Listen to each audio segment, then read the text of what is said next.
Okay, I just started the recording.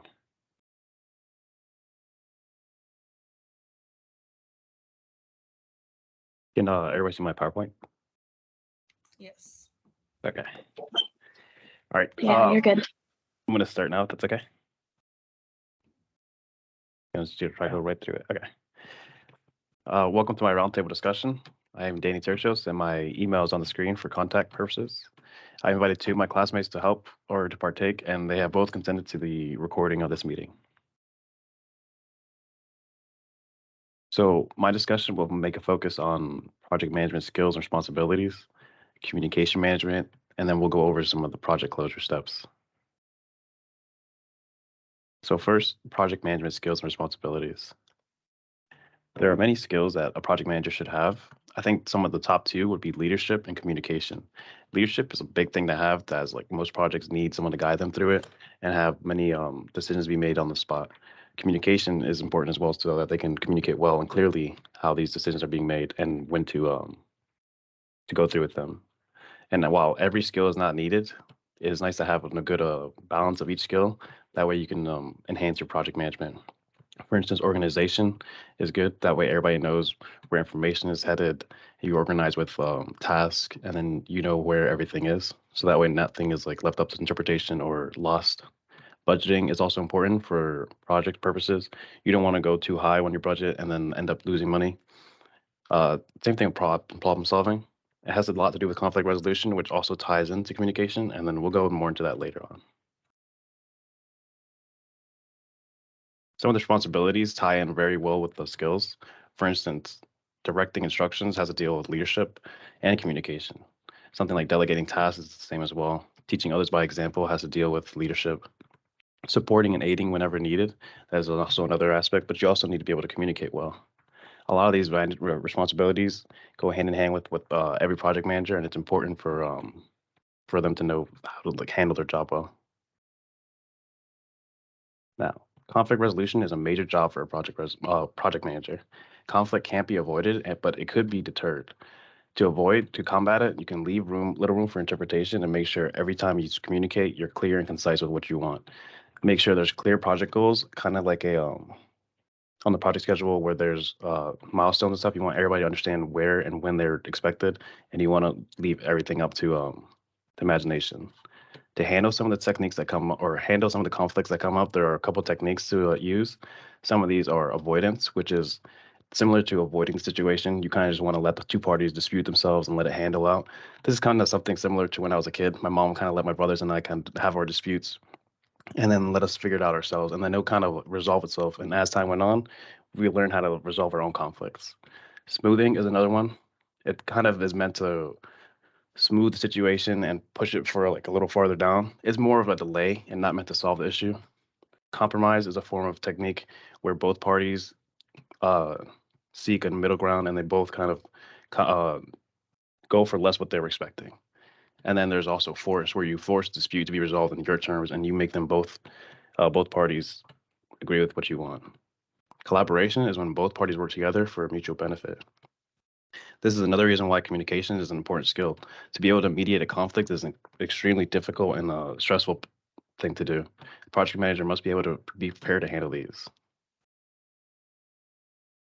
Now, another aspect of communication is the management of information. Communication is defined by the Webster Dictionary as the technology of the transmission of information as by print or telecommunication. This means how will communication be delegated among the project? Who will be getting information and from what?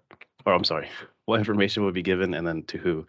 This is why we'll have to set up contact lists and have a kind of set plan for who gets it or when information is sent and what kind of information is sent to people in question.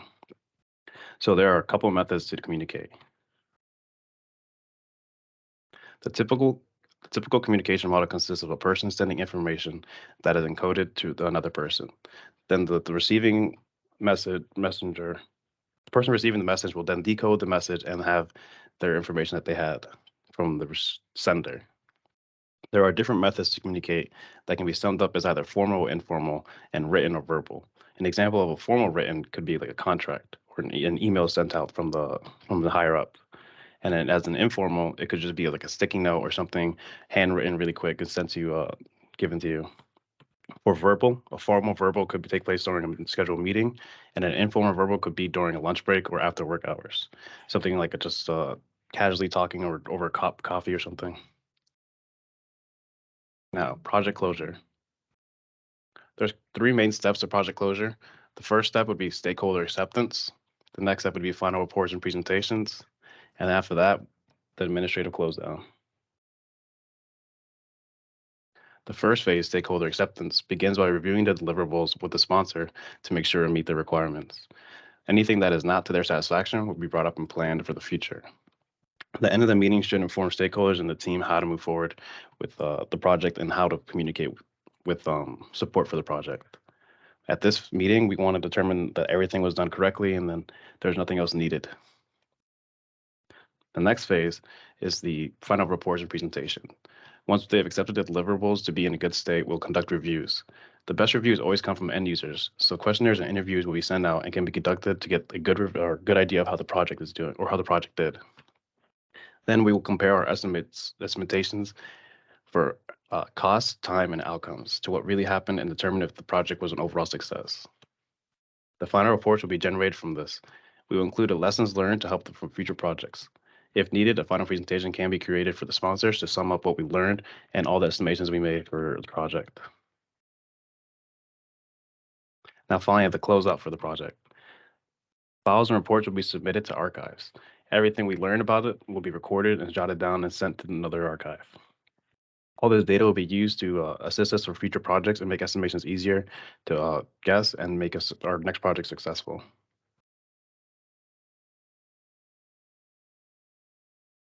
Okay. Does anybody have any questions? If you were to pick a technique that resolves conflicts, which one do you think would be more efficient?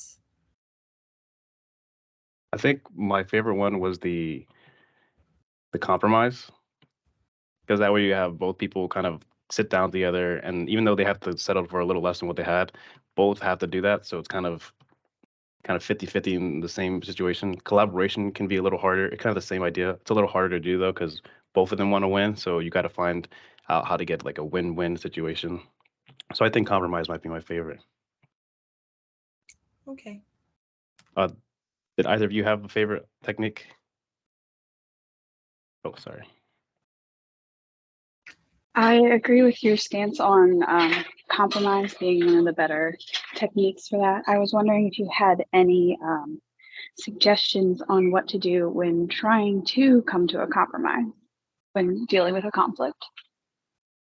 I think a good idea would be to get what both parties want at the end, and then try to figure out how to like kind of start from there and work their way down to where both parties have a good idea on how each party benefits and how they benefit mutually. That way you have a clear idea from the beginning of like how much you're losing.